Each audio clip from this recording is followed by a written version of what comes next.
ഖത്താര പ്രവിശ്യയിലാണ് ഈ ആക്രമണം ഉണ്ടായത്. അക്രമത്തെ ഖത്തർ അപലപിക്കുകയും ചെയ്തു. ലോകമൊരു നടുക്കത്തിലായിരുന്നു.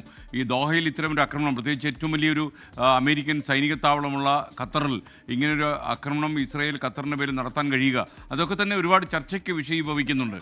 ഹമാസ് നേതാക്കളെ ലക്ഷ്യമിട്ടാണ് ആക്രമണമെന്നാണ് ഇസ്രായേലിൻ്റെ വിശദീകരണം. ഹമാസിൻ്റെ പോളിറ്റ് ബ്യൂറോ അംഗങ്ങൾ താമസിച്ച ഖത്താരയിലെ പാർപ്പിട സമുച്ചയം ഇസ്രായേൽ ആക്രമിച്ചെന്ന് ഖത്തർ സ്ഥിരീകരിച്ചു.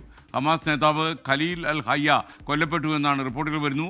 ആക്രമണത്തെ ഖത്തർ കാര്യമായി അപലപിച്ചു. ഒരുപക്ഷെ ഖത്തർ ഒരിക്കലും പ്രതീക്ഷിക്കില്ല. കാരണം ഈ ഇസ്രായേൽ ഹമാസ് ഇടപാടിൽ ഏറ്റവും വലിയ മീഡിയേറ്ററിൻ്റെ റോള് വഹിച്ചിരുന്നത് ഖത്തറായിരുന്നു. ഇന്റർനാഷണൽ ന്യൂസ് ഡെസ്കിൽ നിന്ന് ശ്രീജിത്ത് ബാലകൃഷ്ണൻ തത്സമയം ചേരുന്നു. ശ്രീജിത്ത്, നമുക്ക് ലഭിക്കുന്ന ലേറ്റസ്റ്റ് വിവരം എന്തൊക്കെയാണ്? SKN മണിക്കൂറുകൾക്ക് മുമ്പാണ് ലോകത്തെ തന്നെ ഞെട്ടിച്ച ഈ വലിയൊരു ആക്രമണം ഉണ്ടാകുന്നത്. ഒരുപക്ഷെ ഈ ഖത്തർ എന്ന് പറയുന്നത് നമ്മൾ SK തന്നെ സൂചിപ്പിച്ചതുപോലെ ഈ രണ്ട് രാജ്യങ്ങൾക്കിടയിലുള്ള കാലാകാലങ്ങളായി ഇസ്രായേലും ഹമാസും തമ്മിൽ നടന്നു വരുന്ന യുദ്ധങ്ങൾക്കും ഏറ്റുമുട്ടലുകൾക്കും ഇടയിൽ മധ്യസ്ഥ ചർച്ചകൾ നടത്തിക്കൊണ്ടിരിക്കുന്ന ഒരു രാജ്യമാണ് ഖത്തർ. എല്ലാ തരത്തിലുള്ള സമാധാന പ്രവർത്തനങ്ങൾക്കും നേതൃത്വം നൽകുന്ന രാജ്യമാണ് ഖത്തർ. അവിടെയായിരുന്നു ഇതേ സമാധാന പ്രവർത്തനങ്ങൾക്കായി അല്ലെങ്കിൽ അമേരിക്കയുമായി വെടിനിർത്തൽ കരാറിനെ കുറിച്ച് ചർച്ച ചെയ്യാനായിട്ടുള്ള ഹമാസിന്റെ നേതാക്കൾ തമ്പടിച്ചിരുന്ന അല്ലെങ്കിൽ അവർ താമസിച്ചിരുന്ന പ്രധാനപ്പെട്ട ജനവാസ കേന്ദ്രത്തിലാണ് ഇപ്പോൾ ഈ സ്ഫോടനം അല്ലെങ്കിൽ ഈ ആക്രമണം ഉണ്ടായിട്ടുള്ളത് എന്നാണ് ഇപ്പോൾ മനസ്സിലാക്കുന്നത്. എന്തായാലും വലിയ രൂപത്തിൽ പശ്ചിമേഷ്യയെ, അറബ് രാജ്യങ്ങളെ മുഴുവൻ ഞെട്ടിച്ച, ലോകത്തെ മുഴുവൻ ഞെട്ടിച്ച ആക്രമണം, അതിൽ ഹമാസിന്റെ പ്രധാനപ്പെട്ട ഒരു നേതാവ് കൊല്ലപ്പെട്ടു എന്നുകൂടി ഇസ്രായേൽ അവകാശപ്പെടുന്നുണ്ട്. ഖലീൽ അൽ ഹയ്യ കൊല്ലപ്പെട്ടു എന്നാണ് ഇസ്രായേൽ പറയുന്നത്. അത് ഹമാസ് നിഷേധിച്ചിട്ടുണ്ട്.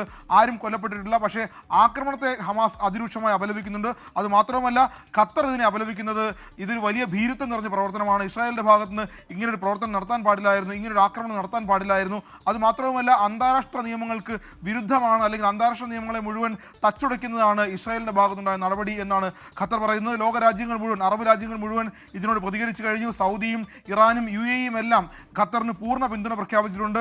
UAE പറയുന്നത് ഇതൊരിക്കലും നീതീകരിക്കാൻ കഴിയുന്ന ഒരു പ്രവൃത്തിയല്ല എന്നാണ്. സൗദിയും ഒക്കെ ഇതേ നിലപാടിനോടാണ് യോജിക്കുന്നത്. ഇറാൻ പറയുന്നത് ഇതിന് തിരിച്ചടി ഉണ്ടാകും എന്ന രൂപത്തിലാണ് ഇറാന്റെ ഭാഗത്തുനിന്നുള്ള പ്രതികരണം. എന്തായാലും വലിയ രൂപത്തിൽ ഇത് വലിയ പ്രതികരണങ്ങൾക്ക്, വലിയ മറുപടികൾക്ക് ഒരുപക്ഷെ ഇസ്രായേലിന്റെ ഭാഗത്തുനിന്ന് മറുപടികൾ ഇതിനുണ്ടാകേണ്ടി വരും. പക്ഷേ ഇസ്രായേൽ ഈ കാര്യങ്ങളെല്ലാം പൂർണ്ണമായും തള്ളിക്കളയുകയാണ്. ഹമാസിനെ ഞങ്ങൾ ആക്രമിച്ചത് പ്രത്യേക ലക്ഷ്യത്തോടു കൂടി തന്നെയാണ്.